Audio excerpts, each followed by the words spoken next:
luck, guys. Apat na lang to. Top 4 answers. Ano kaya ang itsura? Itsura, kabuuan ng isang taong ipinaglihi sa balot. Bingkay. Mabuhok. Mabuhok. Eto na kaya yun. Survey says, top answer. Bingkay. Yes, sir. 249 kagad. Pass or play? Play. Play, siyempre.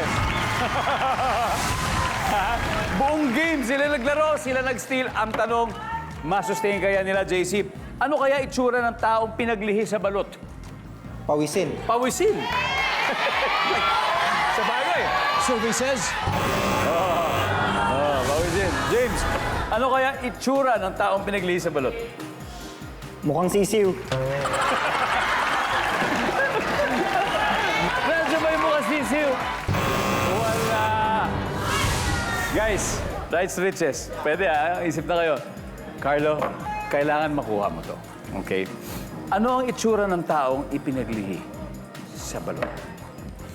Pogi. Pogi! For the win. Nandiyan ba ang Pogi? Wala! Mel, ano? Maitim. Maitim? Maputi. Maputi? Kayo manggi. Kayo manggi o balot, ha? Itsura ng taong ipinaglihi sa balot for the win. Maputi po. Maputi. Good answer! Di ba may matigas na parte yun, yung maputi? Nandyan ba ang maputi?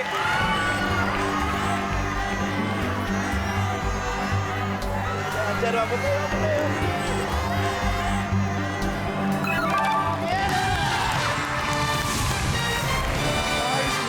Okay, ang ating final score, rise to riches, 562 points.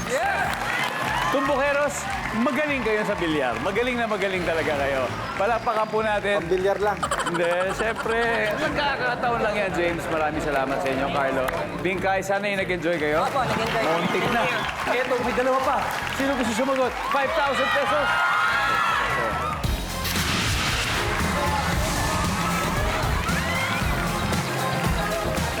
Hello, ate. Dito po tayo. Ano po pangalan nyo? Mary Joy po. Mary Joy. May kakilala ka bang pinaglihi sa balot? Opo. Talaga? Ano yung tsura niya? Bilugan po. Bilog! Nandiyan ba ang bilog? Pasok! Isa pa. Number 4. Ang ating final score, Rights to Riches 562. Team Tumbukeros, maraming salamat. Mag-uwi pa rin kayo ng 50,000 pesos.